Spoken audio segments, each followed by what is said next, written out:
बिस्मिल्लाहिर्रहमानिर्रहीम। अज़ीज़ तलबा व तालिबात, अस्सलामु अलैकुम। मैं हूँ आपकी उर्दू की टीचर।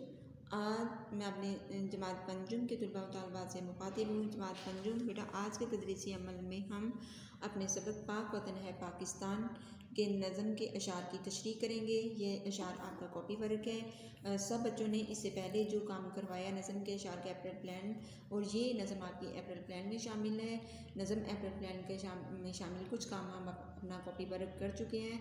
नज़म की पढ़ाई आपके होमवर्क डायरी में शामिल है। किताब का मश्की काम के बारे में भी आपको रहनुमाई कर दी गई है। उम्मीद है आपने जो पहला काम है आपने वो अपनी कॉपी पे तहरीर कर लिया होगा। आइए आज किताब का इसके नज़म के अशार की तशरीह करते हैं। सबसे पहले नंबर 1 पे अशार आपकी किताब पे हैं पूरे आपने वहाँ से भी देख लेने हैं। यहाँ पे जब आपको तरीका बता दिया गया है कि आपने जब किताब जो अशार हैं वो किताब से आपने देख लिए, तो आपने कॉपी पे पूरा शेर नहीं लिखना। आपने कॉपी पे क्या है सिर्फ उस जो जितने शेर की हम तशरीह कर रहे हैं उसके कुछ चंद लफ्ज़ पहले, और जहाँ से भी वो शेर, जहाँ तक वो शेर ख़त्म हो रहा है उसका आखिर में पाक वतन है, स्पेस देना है पाकिस्तान।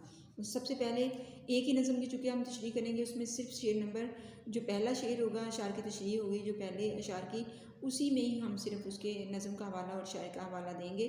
उसके आगे हम बाकी अशार में नहीं देंगे। लेकिन एग्ज़ाम्स में अगर आपके पास मुख्तलिफ नज़मों के तशरीह होती है तो आपने उनकी तशरीह के मुताबिक शायर का नज़म और शायर का नाम और नज़म का नाम लिखना होता है।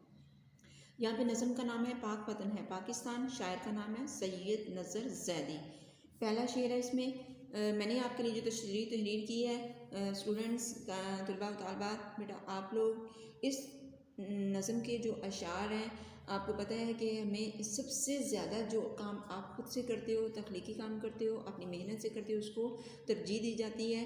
उम्मीद है कि यहाँ पे भी आप तशरीह जो है वो मैंने आपके लिए सैम्पल के तौर पे, नमूना के तौर पे लिखी है। आप इस तशरीह को खुद भी अपने अल्फाज में लिखेंगे, और जो ख़ास तौर पे अच्छे बच्चे हैं जो अपना काम खुद कर सकते हैं वो इस हदायत पे ज़रूर अमल किया करें, वो इस तशरीह को खुद लिखने की कोशिश किया करें। शायर इस नज़म के अशार में वतन से मोहब्बत का इजहार करता है। शायर कहता है कि मेरा वतन बहुत प्यारा है, ये फूलों और कलियों का वतन है, इसके बागों की हवा पाक है, इसकी मिट्टी, इसकी हवा, इसका पानी और इसकी घटाएं इसी की तरह पाक और साफ हैं। यहाँ हर जगह ईमान का बोलबाला है, इसके बादलों का पानी साफ और शफाफ है, इसके मैदान और पहाड़ भी पाक हैं। बेशक मेरा वतन हर तरह से पाक और प्यारा है। शायर यहाँ से अपने वतन इन अशार में, नज़म के इस पहले अशार में जो दिया गया है उसमें अपने वतन से अपनी मोहब्बत का इजहार करता है, मोहब्बत का इजहार करता है, अपने लगाव का इजहार करता है, अपने पसंदीदगी का इजहार करता है, और उसकी अच्छी अच्छी खूबसूरत बातें बताता है, और कहता है कि मेरा वतन जो है वो बहुत प्यारा है। ये किस तरह का है? ये फूलों का वतन है। सबसे ज़्यादा प्यारी चीज़ हम सजावट जब भी करते हैं उसे किससे करते हैं? फूलों से करते हैं। ये फूलों का वतन है। ये इसमें रहने वाले जो लोग हैं फूलों की तरह हैं। कलियों, इसके बच्चे जो हैं कलियों की तरह, जैसे कलियाँ खूबसूरत होती है ना, नर्म नाजुक, इसी तरह मेरा वतन जो है फूलों और कलियों का वतन है। इसके बागों की हवा, इसके मेरे वतन की जो हवा है वो किसने पाक है, यानी जो मेरे वतन के जो बाग है उनकी हवा क्या है? पाक और साफ़ है, सुकून वाली है।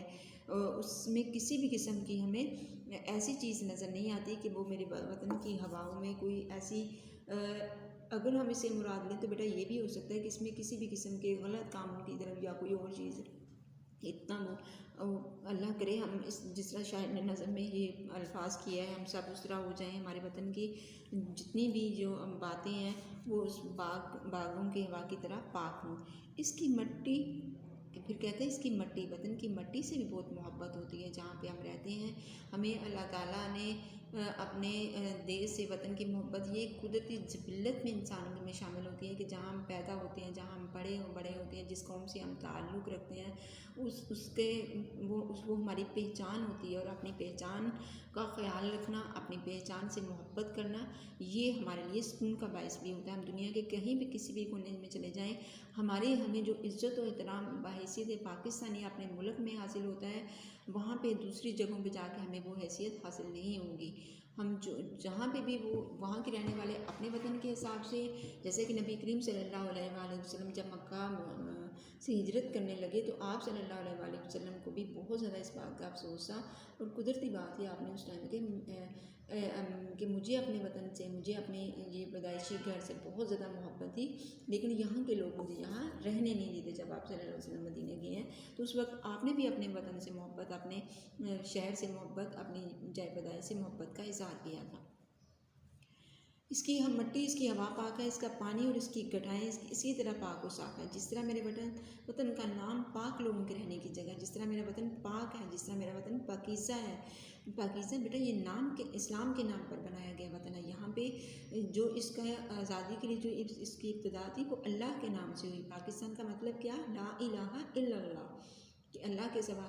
तो ये लफ्ज़, ये नारा ही पाकीज़ा था। ये नारा ही जो था वो पाक व साफ़ था। उसमें किसी भी किस्म की दुनियावी मोहब्बत या दुनियावी लालच शामिल नहीं था, बल्कि खालिस ईमान के लिए ये कोशिश थी कि ये लोग ऐसे जगह बनाई जाए जहाँ पे सिर्फ हम ईमान का नाम हो, ईमान वाले लोगों के लिए ये जगह हो। तो यहाँ पे जो ईमान के ही लोगों का बोलबाला है।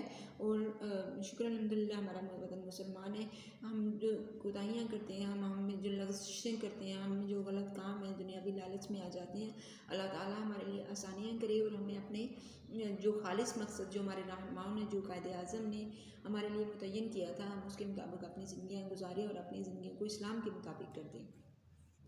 अब इसके जो बादल हैं, ठीक है, जो हमारे वतन पे जो बादल आते हैं, बादल बनते हैं, उसका पानी भी क्या पाक और साफ़ और शफ़ाफ़ है। उसके मैदान और पहाड़ भी, हर चीज़, हर चीज़ जो जो वतन की है वो सारे शहर उसको पाक और साफ़। बेशक मेरा वतन हर तरह से पाक और प्यारा। फिर क्या कहता है कि बेशक इसमें कोई शक नहीं है कि मेरे वतन पाक और प्यारा है। उसके बाद आ जाते हैं शेर नंबर 2 की तशरीह की तरफ। अशार 2 में जो शेर शामिल है वो है पाक है ये हरियाला सब्ज़, स्पेस से नहीं है, वतन है पाकिस्तान। इसको आपने पॉइंटर के साथ लिखना है, ठीक है, मोटा करके।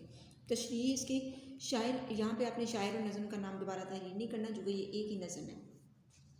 शायर इन अशार में अपने वतन के सब्ज़ हलाली झंडे की तारीफ़ करता है कि ये इसका जो सब्ज़ हलाली, हमारे वतन का जो परचम है उसका सब्ज़ हलाली परचम हम उसको कहते हैं। हलाली किस वजह से कहते हैं?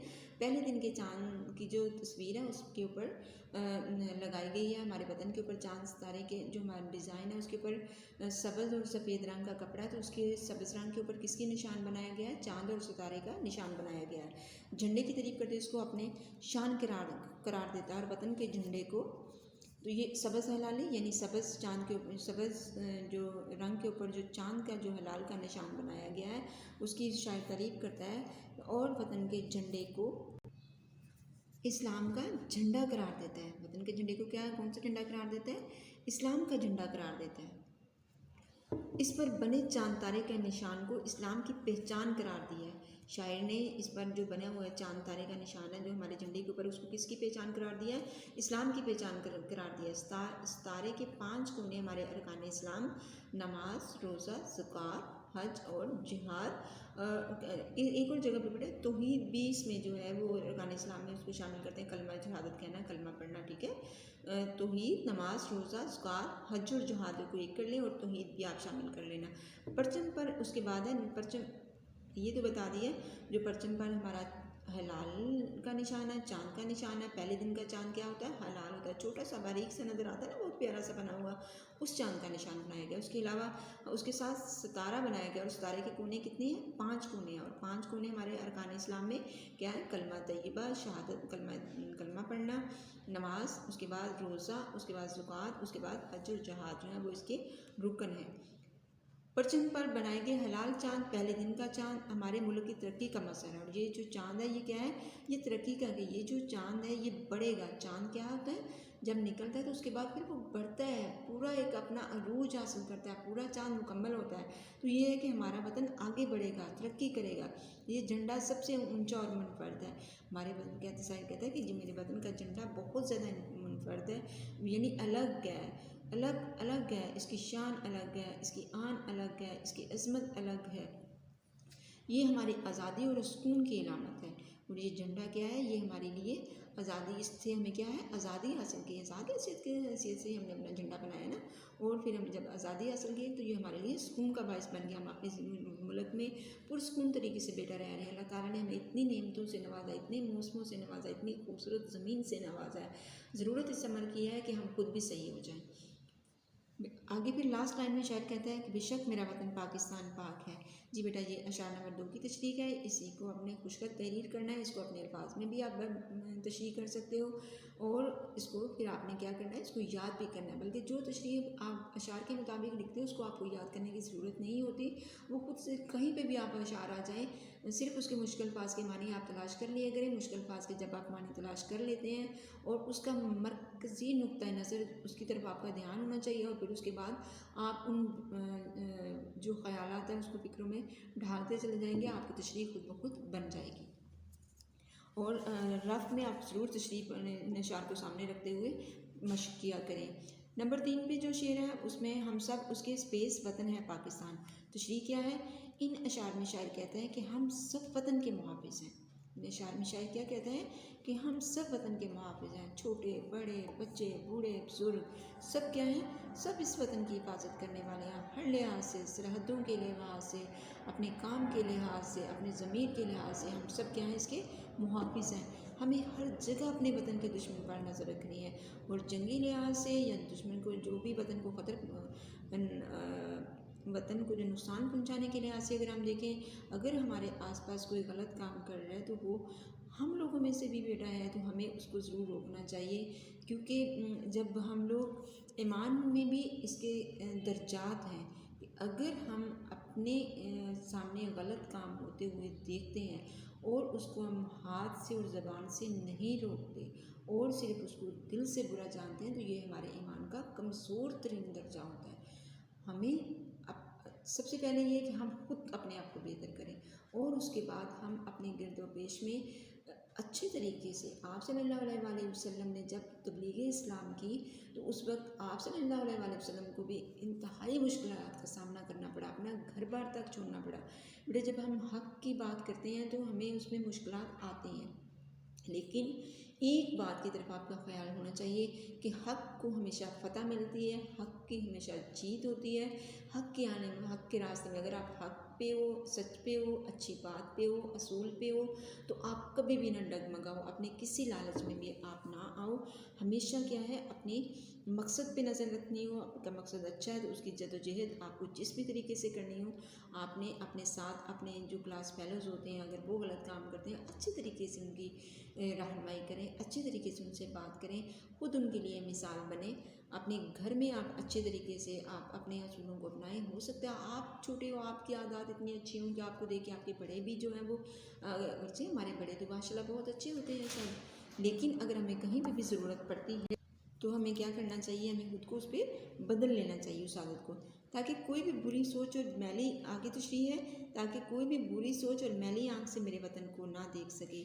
और ख़ास तौर पे जो वतन के दुश्मन हैं, जो वतन के, जब हम आप लोग अभी छोटे बच्चे जैसे जो तालिब इल्म होते हैं, बॉयज़ होते हैं, उनको बहुत शौक़ होता है कि वो आर्मी में जाएं, पुलिस में जाएं, रेंजर्स में जाएं, आर्मी की फ़ौज की जितनी भी तरह की फ़ौज है, बर्री बहरी फ़ज़ाइया, उसमें जाने का शौक़ रखते हैं। तो जब ये शौक़ होता है, ये इसी वजह से होता है कि हम बड़े होकर अपने वतन के मुहाफ़िज़ बने, हम बड़े होकर अपने वतन के दुश्मनों से लड़ें, हम अपने वतन को दुश्मनों से महफूज रखें। नेक्स्ट शायर अशार में और कहते हैं कि हम एक बाइज़्ज़त, बाहिम्मत और बुलंद हौसला और बहादुर कौम हैं। कि हमारी पहचान क्या है? हम बाइज़्ज़त, इज़्ज़त वाले लोग हैं, ठीक है, हम बाहिम्मत, हिम्मत वाले लोग हैं और बुलंद हौसला, मुश्किलात से घबराने वाले नहीं होते हम बहुत ज़्यादा बहादुर हैं और लोग हैं, हमारी कौम में भी यही खूबियाँ हैं। हम क्या हैं, हम आज़ादी को पसंद करने वाले हैं। इसलिए बिल्कुल इस बात की तरफ इशारा है कि हम आज़ादी पसंद हैं ही, तो हमने आज़ाद वतन के लिए कोशिश की और आज़ाद वतन के हसूल के लिए किसी भी कुर्बानी से हमारे बुज़ुर्गों ने गुरेज नहीं किया। अल्लाह उनकी कुर्बानियों को हम सलाम पेश करते हैं और अल्लाह उनकी कुर्बानियों को अपने जो है वो इनाम बख्शे, उनको कबूल करे और हमारा उनके लिए यह है कि हम उनकी कुर्बानियों को रायगा ना जाने दें, हम ज़्यादा से ज़्यादा अच्छे काम करें और उनका जो मकसद है उसको कामयाब करें और अपनी आज़ादी के लिए जान देने वाले हैं। और अगर इसके बाद हमारे वतन को जब आज़ादी हासिल होगी और इसकी आज़ादी को कहीं पे भी कोई ख़तरा होगा, तो हम अपनी आज़ादी को कायम रखने के लिए अपनी जानों को भी कुर्बान करने वाले होंगे। और आज़ादी ही हमारी जान, हमारी ज़िंदगी है और आज़ादी ही हमारी जान यानी हमारी ज़िंदगी है। आज़ादी क्या है? हमारी जान है, हमारी ज़िंदगी है। हम गुलामी को, गुलाम ज़िंदगी को बिल्कुल पसंद नहीं करने वाले। यही देख लें बेटा, जब हम बालिग हो जाते हैं, थोड़ा सा बड़े हो जाते हैं, तो हम पे कोई बार बार कोई हुक्म चलाता है तो हमें बुरा लगता है। ये जिबिल्लत होती है, ख़ासियत होती है। लास्ट लाइन में फिर शायर कहते हैं, बेशक मेरा वतन पाकिस्तान पाक और साफ़ है, कि इसमें कोई शक नहीं कि मेरा वतन पाकिस्तान पाक और साफ़ है। जी तुलबा बात बेटा, ये आज की हमारी तशरीह है पाक वतन है पाकिस्तान की। 3 अशार पे 3 हिस्सों में इसको तकसीम किया है।